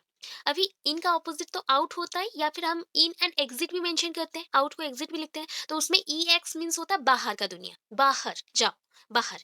तो यहाँ पे हो गया एक्सट्रोवर्ट। तो यहाँ पे अगर हम दूसरे के बारे में सोचते हैं एंड अपने नॉलेज को उनके लिए भी यूज करते हैं, या फिर अपनी बुद्धि को लगाते हैं, तो उसको बोला जाता है एक्सट्रोवर्ट। हम दूसरों के बारे में सोचेंगे, दूसरों के साथ मिलजुल करेंगे, एक्सट्रोवर्ट। तो सोशल इंटेलिजेंस जो आपका सामाजिक बुद्धि है, समाज में रहने के लिए, हो गया, लोगों के साथ मिलजुल के रहने के लिए। अभी कॉन्क्रीट इंटेलिजेंस, कोई भी वस्तु के ऊपर ठोस ठोस बुद्धि, इसको बोला जाता है कॉन्क्रीट। दैट मीन्स पर्टिकुलर एक बुक आपने पकड़ा, तो बुक के लिए आपके पास पूरा बुद्धि है कि बुक का शेप ऐसा है, आपको ऐसा ही पकड़ना है। अगर बुक, एक थिंक कर लीजिए कि बुक एक लिक्विड होता या फिर तरल पदार्थ होता, तो कैसा लगता? आप बुक को पकड़ पाते या पढ़ पाते? नहीं। तो इसलिए बोला गया ये जो बुद्धि रहता है ना, ये पूरा ठोस रहता है, मीन्स विदाउट एनी स्पेसेस। यहाँ पे कोई भी स्पेस नहीं है, खाली जगह नहीं है, ऐसा नहीं है। सो डील विथ थिंग्स, कोई भी वस्तु के साथ आपको कैसे डील करना है, कैसे पकड़ना है, कैसे खाना है, या कैसे यूज करना है, उसके बारे में समझा। Next last one, abstract intelligence. अभी एब्स्ट्रैक्ट इंटेलिजेंस में क्या आता है?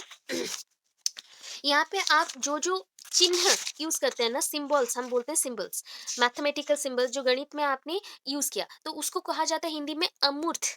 अमूर्त। ठीक है? या फिर बोल सकते हैं अमूर्त, अमूर्त बुद्धि। एब्स्ट्रैक्ट इंटेलिजेंस, एब्स्ट्रैक्ट इंटेलिजेंस कोई भी छोटे छोटे चीजों के बारे में आप जान के रहो, क्योंकि उसको यूज करके आप मीनिंगफुल लाइंस बना सकते हो, मीनिंगफुल थॉट्स बना सकते हो, मीनिंगफुल चीजें बना सकते हो। जैसे कि आपको भर्बल, कोई भी अल्फाबेट्स के बारे में पता है, अल्फाबेट्स को कैसे यूज करके वर्ड्स बनाते हैं पता है, अल्फाबेट्स को अगर हम अरेंज करते हैं तो हम डिफरेंट टाइप्स को वर्ड्स मिलेगा हमें, तो उसी वर्ड्स को यूज करके तो लाइंस मिलेगा। वैसे मैथमेटिकल सिंबल्स को कहाँ क्या यूज करना है, अगर मुझे जहाँ पे प्लस करना था मैं माइनस कर दूँ तो क्या होगा? प्रॉब्लम आ जाएगा। तो ऐसे सारी चीजों के बारे में हम जानते हैं कहाँ पे? एब्स्ट्रैक्ट इंटेलिजेंस में। ठीक है? तो 3 टाइप के इंटेलिजेंस है। तो कौन से हो गए? पहला हो गया social intelligence, deals with society और persons. Concrete intelligence deals with things, कोई भी चीज़ के साथ या वस्तुओं के साथ।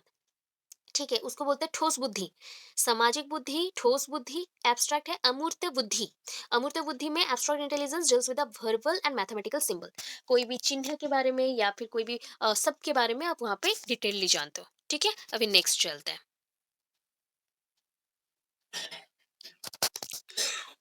अच्छा, ये इसको थोड़ा-सा रिमूव कर देते हैं। ओके, हो गया। सो नेक्स्ट थ्योरी आता है स्पीयरमैन्स टू फैक्टर थ्योरी और electric theory. Spearman's two factor theory और इलेक्ट्रिक थ्योरी। तो पहला थ्योरी किसने डिस्कवर किया था? आपको मैं लास्ट में अगेन क्वेश्चन पूछूंगी, जितना हो गया उसी के अकॉर्डिंग पूछूंगी, ठीक है?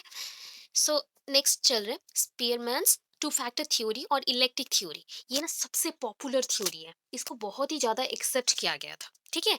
So this theory is very popular, और दिस एज ए थ्योरी, और इज होना चाहिए, this is a very popular theory होना चाहिए, एज हो गया, करेक्शन करिएगा, this is a very popular theory. According to Spearman, यहाँ पे स्पीयरमैन ने इसको डिस्कवर किया था, इसलिए इसको बोला गया। ये थ्योरी बहुत ही फेमस था। इसके बारे में किसने मेंशन किया? स्पीयरमैन ने। स्पीयरमैन ने मेंशन किया या स्पीयरमैन ने डिस्कवर किया। तो स्पीयरमैन ने कब डिस्कवर किया? 1927 में। 1927 में इन्होंने भी थॉर्नडाइक के जैसे ही कुछ कंसेप्ट लिए थे। थॉर्नडाइक जैसे तीन इंटेलिजेंस निकाले ना, थ्री टाइप्स के इंटेलिजेंस निकाले, या बुद्धि को तीन भाग में विभक्त कर दिए। तो वैसे ही स्पीयरमैन ने क्या किया? दो एबिलिटीज निकाला। एक है जनरल एबिलिटी, एक होता है स्पेशल एबिलिटी। आपने टोटल चीजों के ऊपर आपके पास बुद्धि है तो वो हो गया जनरल एबिलिटी।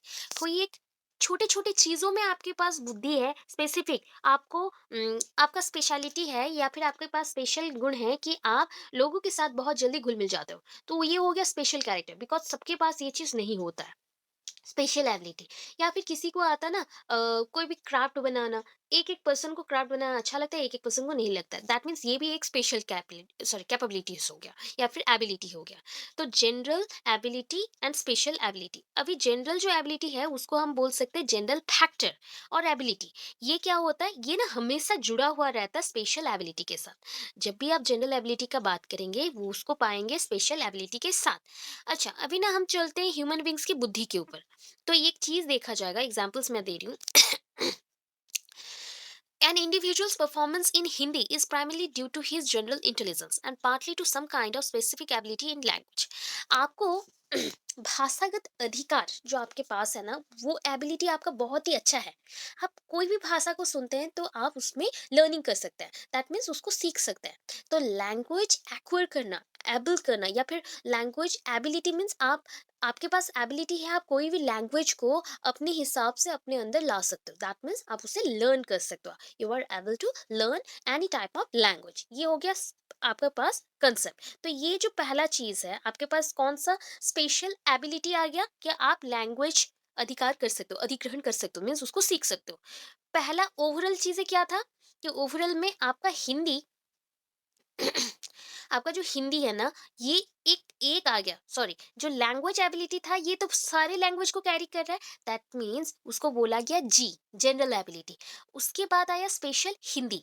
तो हिंदी लैंग्वेज जो हो गया एक स्पेशल कैरेक्टर है कि मुझे एक पर्टिकुलर लैंग्वेज में जाना है। अभी अगर मैं बोलूँ भाषा, अभी भाषा कौन सा चीज है? ये हिंदी में हो सकता है, उड़िया में हो सकता है, बंगाली में हो सकता है, पंजाबी में हो सकता है, सारी जगह पे यूज कर सकते हो। तो ये हो गया जनरल। अगर मैं बोलूँ भाषा इन हिंदी, तो हिंदी में हम हिंदी भाषा को ले रहे हैं, तो उस हिसाब से वो हो गया स्पेशल। तो इसलिए यहाँ पे मेंशन किया गया एक कैरेक्टर के लिए G+S1। S1 होता है आपका हिंदी लैंग्वेज, जी होता है आपका general idea about the language और general ability about the language. अभी देखिए दूसरा एग्जाम्पल क्या है। The ability in math will be due to G+S2। अभी बोला गया मैथ भी वन काइंड ऑफ लैंग्वेज है, बिकॉज मैथ्स में, गणित में बहुत टाइप के संख्या होते हैं। संख्या भी एक टाइप का, हम बोल रहे हैं यहाँ पे भाषा जैसा है, क्योंकि मैथ्स को पढ़ने के लिए डेफिनेट नंबर्स चाहिए, संख्या चाहिए, उसके साथ कुछ चिन्ह चाहिए, जैसे कि प्लस माइनस, एडिशन सब्सट्रैक्शन करने के लिए, मल्टीप्लिकेशन डिवीजन करने के लिए ब्रैकेट यूज करते हैं, बहुत कुछ यूज करते हैं। तो मैथ यहाँ पे एक लैंग्वेज जैसा है, हिंदी जैसे यहाँ पे एक लैंग्वेज है, मैथ भी ऐसा एक लैंग्वेज है। तो मैथ के लिए हम यहाँ पे कौन सा सिंबल को यूज किए? S2। तो किस लिए मैं मैथ को भी बहुत अच्छे से पढ़ पाई? बिकॉज मेरे पास जनरल एबिलिटी है लैंग्वेज का, इसलिए G is the language ability and S2 is the math ability, S1 is the Hindi ability. तो सबका कॉमन क्या हो गया? जी। बिकॉज मेरे पास लैंग्वेज अधिग्रहण का अ, क्षमता है या फिर एबिलिटी है, सो दैट दोनों चीज को मैं अच्छे से कर सकते। तो कॉमन चीज हो गया जी, S1 and S2 is the special character और स्पेशल एबिलिटी। समझ आया? ये सुन नो, ये सुन नो फटाफट। समझ आया? ओके, ओके, चलो, चलो, नेक्स्ट कंसेप्ट में चलता है। क्योंकि ये थ्योरी समझ जाओ, ये एक लास्ट थ्योरी है जो कि इंपॉर्टेंट है। इसको समझ जाओ, नेक्स्ट वाला कल करेंगे। बिकॉज़ और भी थ्योरीज़ है, इसको अगेन टेस्ट करना है, बहुत कुछ करना है। अभी आता है थर्स्टोन्स ग्रुप फैक्टर थ्योरी, ठीक है? याद करके रखो नाम को। कौन-सा, कौन-सा, कौन-सा रिपीट करूँ बताओ? अच्छा, मैं रिवाइज करा दूंगी, ठीक है? अभी देखो, ये वाला देख लो। थर्स्टोन्स ग्रुप फैक्टर थ्योरी। थर्स्टोन का group factor theory. Group factor means हम यहाँ पे क्या बोल सकते हैं? क्योंकि ग्रुप फैक्टर बोला जाता है, ग्रुप मीन्स समूह, ठीक है? समूह, समूह कारक, फैक्टर मीन्स कारक। थर्स्टोन का, या फिर यहाँ पे बोल सकते हैं, एक साथ अगर बोलोगे थर्स्टन, थर्स्टन, हिंदी में बोल सकते हैं थर्स्टन, ठीक है? या फिर इंग्लिश में बोलो थर्स्टोन्स। थर्स्टोन्स ग्रुप फैक्टर थ्योरी। थर्स्टन समूह कारक। स्क्रीन नहीं आ रहा? ओके, अगेन शेयर करते हैं। सो थर्स्टोन थ्योरी और Thurstone group factor theory. Thurstone group factor theory को हिंदी में क्या बोलेंगे? थर्स्टन का समूह कारक सिद्धांत। सो प्रपोज बाय थर्स्टन, इसलिए उनके नाम के अकॉर्डिंग हो गया। It is Midway between Thorndike theory. Thorndike का कौन सा थ्योरी था? अभी पढ़ाई थी, बताइए। थॉर्नडाइक का कौन सा थ्योरी था? स्पीयरमैन्स का टू फैक्टर थ्योरी हो गया, ठीक है? एनार्किक थ्योरी पढ़े हमने। एनार्किक थ्योरी को हमने बोला था, anarchic theory was discovered by Thorndike, propagated by Thorndike, ठीक है? थॉर्नडाइक ने एनार्किक थ्योरी दिया था। सो ये जो थ्योरी है ना, दोनों थॉर्नडाइक, हाँ। सो ये जो आपका थॉर्नडाइक का एनार्किक थ्योरी था या मल्टी फैक्टर थ्योरी जो भी बोल रहे हो वो, एंड स्पीयरमैन्स का जो टू फैक्टर थ्योरी, इससे पहले जो पढ़ के आए, G+S1 G+S2, ये जो पढ़ के आए, ठीक है? जनरल एबिलिटी, स्पेशल एबिलिटी, ये दो थ्योरी के अंदर जो बीच का है ना, मिडवे बोलते हैं हम लोग, मतलब ब्रिज जैसा। तो बीच का जो है वो है ये theory, that is Thurstone group factor theory. Thurstone group factor theory. तो यहाँ पे ना थर्स्टोन का जो ग्रुप फैक्टर थ्योरी है, आपके जो बुक्स हैं उसमें ना थर्स्टन के फैक्टर्स को 7 भाग में लिख दिया है। बट अभी ना रिसेंटली 2 और भी ऐड हुए हैं उस थ्योरी में। सो टोटल कितने हो गए? 9 भाग हैं। उसके 9 पॉइंट्स हैं, 9 भाग और 9 पॉइंट्स हैं। तो 9 भाग में जो 9 पॉइंट्स हैं उसको हम यहाँ पे सब मतलब लिखेंगे, डिस्कस करेंगे, एंड करेंगे। तो फर्स्ट है verbal comprehension factor. Verbal comprehension factor, अगर कंप्रीहेंशन वर्ड नहीं आ रहा तो आप सिंपल बोल सकते हो वर्बल कंप्रीहेंशन फैक्टर को छोड़ के वर्बल फैक्टर। तो उसको बोलते हैं मौखिक तत्व। मौखिक तत्व। सो मौखिक बोलने से हम क्या समझते हैं? वर्बल बोलने से जहाँ पे वर्ड्स यूज करेंगे या फिर आइडियाज लगाएंगे, मीन्स बोलने के लिए, बोलने के लिए, ठीक है? हम जहाँ पे बुद्धि लगाते हैं बोलने के लिए, मीन्स वर्ड्स को कैसे एक साथ करते हैं, सेंटेंस बनाते हैं, ठीक है? अभी सेकंड वाला आया, verbal fluency factor. Verbal fluency factor, वो क्या हो गया? इसको बोला जाता है ना वर्ड फ्लुएंसी फैक्टर भी। वर्बल फ्लुएंसी फैक्टर को वर्ड फ्लुएंसी फैक्टर भी बोलते हैं। कितना स्पीड है आप कोई भी वर्ड्स को बोलने के लिए, जो स्पीड यूज करते हो ना उसके ऊपर है। रैपिडली यूज करना, कोई कोई लोग होते हैं ना बहुत स्पीड बात करते हैं, कोई कोई होते हैं थोड़ा स्लोली बात करते हैं, कोई कोई रहता है मॉडरेट अमाउंट में बात करते हैं, जैसे कि हम लोग अभी मॉडरेट में चल रहे हैं, धीरे धीरे कर रहे हैं। Rapid producing words and sentences, तो ये हो गया वर्ड फ्लुएंसी फैक्टर या फिर वर्बल फ्लुएंसी फैक्टर। तो इसको क्या बोलेंगे? दैट इज शाब्दिक, शब्द बना रहे हैं इसलिए शाब्दिक प्रवाह। शाब्दिक प्रवाह, ठीक है? शाब्दिक प्रवाह कारक, शब्द यहाँ पे बना रहे हैं इसलिए। फिर आता है न्यूमेरिकल फैक्टर। न्यूमेरिकल फैक्टर क्या करेंगे? नंबर्स यूज करेंगे। Numerics means number. तो यहाँ पे हम क्या कर सकते हैं? न्यूमेरिकल को लिख सकते हैं। नंबर्स कहाँ पे यूज करते हैं? मैथ्स में। मैथ्स को हिंदी में बोलते हैं अंक, गणित। तो गणित संबंधी कारक हो गया। अभी नेक्स्ट आता है न्यूमेरिकल फैक्टर्स में, यहाँ पे एरिथमेटिक मेंशन है। एरिथमेटिक मींस वही मैथ्स रिलेटेड है जहाँ पे आप लोग एरिथमेटिक मतलब प्रोग्रेस सब करते हो, मीन्स वहाँ पे सिंप्लीफाइड करते हो। तो उसको छोड़ के अगर एरिथमेटिक नहीं आ रहा तो मैथमेटिक्स लिख लो, चलेगा। Perceptual speed factor. Perceptual means ग्रहण करना, कोई भी चीज को ग्रहण कैसे कर रहे हो। तो आप, मैं अभी बोल रही हूँ ना, सबका स्पीड अलग अलग है। आप लोगों का सारे पर्सन का स्पीड अलग अलग होता है। कोई पर्सन है एक टाइम में समझ रहा है, कोई पर्सन है 4-5 टाइम भी लग सकता है। ये होता है स्पीड समझने के लिए। तो rapid recognition of words and letters, कोई भी वर्ड्स को आप कितना दिन तक याद रख सकते हो? जो पर्सन बहुत स्पीड से याद रखता है ना, वो पर्सन अगर अच्छे से सुन के स्पीड से याद रखता है तो मैक्सिमम डेज तक याद रख सकता है। और कुछ लोग रहते हैं जो 4-5 बार रिपीट करने के बाद याद रखते हैं, तो वो क्या करते हैं, वो बाय हार्ट रिमेंबर करते हैं उसको, माइंड में फिक्स करने के लिए। तो कुछ दिनों के बाद वो भूल जाता है। तो उसको समझो, उसके लेटर्स को समझो, उसके बाद उसके वर्ड्स को समझो, शब्द को समझो, तो हो जाएगा।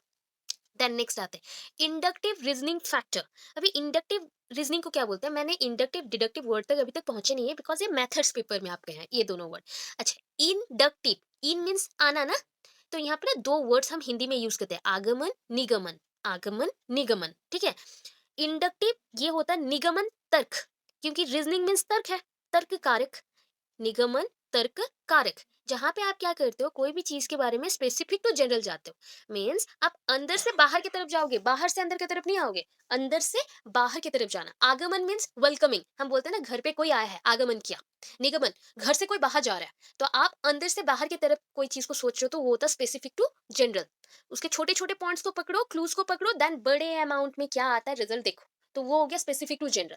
अगर यहाँ पे इंडक्टिव नहीं होकर क्या होता है, ऑपोजिट डिडक्टिव होता, दैट मीन्स आप बड़े चीज से छोटे की तरफ आ रहे हो, जनरल टू स्पेसिफिक आते हैं, तो वो होता है आगमन। ठीक है, ये निगमन है, इंडक्टिव रीजनिंग फैक्टर। उसके बाद नेक्स्ट आते हैं स्पैशियल विजुअलाइजेशन फैक्टर। स्पैशियल विजुअलाइजेशन फैक्टर, इसको कहा जाता है स्थान, स्थान संबंधित कारक। स्थान संबंधित कारक, स्थान, कोई भी चीज आप अगर याद रख दो, कैसे, आपको कभी लगता है ड्रीम ऐसे किए हो, जो ऐसा सपना देख लिया कि ये सपना तो बार बार देख रही है, या फिर ऐसा जगह तो मैंने रियल में भी देखा है, या फिर ऐसा काम तो हमने किया हुआ है, तो वो होता है स्पेशल ड्रीम। स्पेशल नहीं, स्पासियल। साइड बाय साइड आप अपनी ड्रीमिंग में ऐसी चीज देखते हो, जैसे आप कहीं घूमने गए हैं, तो वो घूमने वाला जो एनवायरनमेंट होता है ना, वो आपने फोटोज में देखा होगा, या फिर कोई जगह पे आपने पढ़ा होगा, वो सब माइंड में रह जाता है एंड आपकी इमेजिनेशन को मिक्स होकर वो आता है। तो ये होता उसी टाइप का फैक्टर है, कारक है। It is involve in visualising shape, कोई भी शेप को देखना, वस्तु के आकार को देखना, उसको रोटेशन, उसका अ, हम बोल सकते हैं उसके आकृति के साथ उसका जो घूर्णन रहता है, दैट मीन्स वो किधर घूमता है, किधर घूमता है उसको देखना। And how pieces of A puzzle fit together. आप लोग पजल सॉल्व करते हो, पजल हम लोग सॉल्व करते हैं ना, तो पजल्स को कैसे एक के बाद एक रखने से सॉल्व हो जाता है, जैसे कि फिल इन द ब्लैंक्स, ये भी वन काइंड ऑफ पजल है। ठीक है, एक अल्फाबेट के बाद और एक अल्फाबेट जोड़ोगे तो एक न्यू वर्ड बन जाता है। तो ऐसा कैसे, कौन से अरेंजमेंट में आपका दिमाग सोचता है, आप उस अल्फाबेट्स को आंख बंद करके इमेजिन करते हो, तो आपको लगता है कि ये वर्ड्स नहीं हो सकता, ये वर्ड्स होगा, तो उस बेसिस पे यहाँ पे ज्वाइन करते हैं, तो वो होता है स्पाशियल। ठीक है, स्पाशियल विजुअलाइजिंग फैक्टर, और उसको कहते हैं स्थान संबंधी कारक। स्थान संबंधी कारक। अभी लास्ट तीन आ गए। मेमोरी फैक्टर, मेमोरी तो जानते हैं, कोई भी चीज को याद करने का, तो मेमोरी को क्या बोलते हैं, स्मृति तत्व, कोई भी चीज को याद करना। ठीक है, याद रखना, एबिलिटी टू रिकॉल। अभी देखिए इंडक्टिव हमने पढ़ा था, उसका ऑपोजिट आ गया डिडक्टिव रीजनिंग। अभी मैंने बोला था डिडक्टिव रीजनिंग, तो डिडक्टिव क्या होगा, हम निगमन किए थे वहां पे, यहाँ पे आगमन करेंगे। आगमन तर्क कारक, दैट मीन्स आप बाहर से अंदर तरफ आ रहे हो, तो जनरल टू स्पेसिफिक की तरफ आओगे, जनरल टू स्पेसिफिक की तरफ आओगे। The ability to use a general results correctly, मतलब आपको कोई चीज के बारे में जनरल आइडिया है, उससे आप छोटे छोटे चीजों को सॉल्व करोगे। ठीक है, last, problem solving ability factor. Problem solving ability factor, समस्या को समाधान करने का कारक, समस्या को समाधान करने का कारक। ठीक है, अभी जो आपके पास योग्यता है ना, आपके पास कौन सा योग्यता है कि कोई भी प्रॉब्लम को आप इंडिपेंडेंटली सॉल्व कर सकते हैं, कोई भी प्रॉब्लम को आप इंडिपेंडेंटली सॉल्व कर सकते हैं, इतना चीज है। ठीक है, इतना पहले कर लेते हैं, इतना इंपॉर्टेंट है ये। इसमें दो क्वेश्चन आ गया, दो क्वेश्चन ऑलरेडी आ गया, जहाँ पे एक क्वेश्चन आ सकता है, what do you mean by intelligence, right about it's characteristics, तो ये 4 मार्क का क्वेश्चन है। उसके साथ और एक क्वेश्चन आया थ्योरीज ऑफ इंटेलिजेंस, तो ये 4 थ्योरी सबसे इंपॉर्टेंट है, उसको छोड़ के भी बहुत सारे थ्योरीज थे, तो उस थ्योरीज को हम कल पढ़ेंगे, जो कि कॉग्निशन थ्योरीज है, बहुत सारे यहाँ पे छोटे छोटे थ्योरीज मेंशन है। एंड इतनी थ्योरीज के बाद अगेन यहाँ पे मेंशन है मेजरमेंट ऑफ इंटेलिजेंस, कैसे उसको मेजर करेंगे, मेजरमेंट के बाद उसके अगेन इंटेलिजेंस की यूजेस एंड डिसयूजेस, मीन्स हम बोल सकते हैं merits and demerits, IQ level कैसे चेक करेंगे, सब कुछ पढ़ेंगे, तो कल का क्लास चाहिए इसको कंप्लीट करने के लिए। सो इतना समझ आया।